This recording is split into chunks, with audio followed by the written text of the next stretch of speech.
മഹാകവി മൊയിൻകുട്ടി വൈദ്യർ മാപ്പിള കലാ അക്കാദമിയുടെ ദശവാർഷികത്തിന്റെ ഭാഗമായി സംഘടിപ്പിക്കുന്ന ഗാന്ധി ജീവിതം ഫോട്ടോകളിലൂടെ പ്രദർശനം തുടങ്ങി. ഗാന്ധിജിയുടെ ജീവിതത്തിലെ വ്യത്യസ്ത സന്ദർഭങ്ങളിലെടുത്ത ഗിന്നസ് റെക്കോർഡ് ജേതാവ് സലീം പടവണ്ണയുടെ ശേഖരത്തിലുള്ളതുമായ 1000-ഓളം ഫോട്ടോകൾ ഉപയോഗിച്ചാണ് പ്രദർശനം ഒരുക്കിയിരിക്കുന്നത്.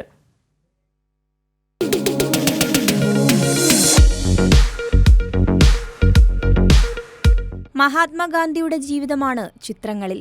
1000-ഓളം ചിത്രങ്ങൾ പ്രദർശനത്തിനുണ്ട്.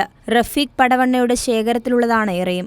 ഗാന്ധി ചിത്രങ്ങളെ ഒരു 7 വയസ്സ് മുതൽ ഗാന്ധിയുടെ അവസാന കാലഘട്ടം വരെയുള്ള ഏകദേശം എല്ലാ മേഖലയിലും വരുന്ന എല്ലാ സന്ദർഭങ്ങളിലും ഒപ്പിയെടുത്ത എല്ലാ ഫോട്ടോസും കളക്ട് ചെയ്ത് അതിൻ്റെ വിവരണം ഉൾപ്പെടെയുള്ള ഒരു A4 ഷീറ്റിൽ അത് ഉൾക്കൊള്ളിച്ച് ാണ് ഇവിടെ ഈ പ്രദർശനത്തിന് വെച്ചിട്ടുള്ളത്. 11-ാം തീയതി വരെ അക്കാദമി ഓഡിറ്റോറിയത്തിലാണ് പ്രദർശനം. അക്കാദമിയിലെ ചരിത്ര സാംസ്കാരിക മ്യൂസിയം, മലബാർ സമരം ഫോട്ടോ ഗാലറി, കൊണ്ടോട്ടി നേർച്ച ഫോട്ടോ ഗാലറി എന്നിവ കാണുന്നതിനുള്ള പാസ് ഉപയോഗിച്ച് തന്നെ ഫോട്ടോ പ്രദർശനവും കാണാം. പ്രദർശനത്തോടനുബന്ധിച്ച് ഗാന്ധിജിയുടെ ജീവിതത്തെ ആസ്പദമാക്കിയുള്ള റിച്ചാർഡ് അറ്റൻബറോ സംവിധാനം ചെയ്ത ഗാന്ധി സിനിമയുടെ പ്രദർശനം അക്കാദമിയിലെ TR റസാഖ് തിയേറ്ററിൽ നടന്നു. കൈരളി ന്യൂസ്, മലപ്പുറം.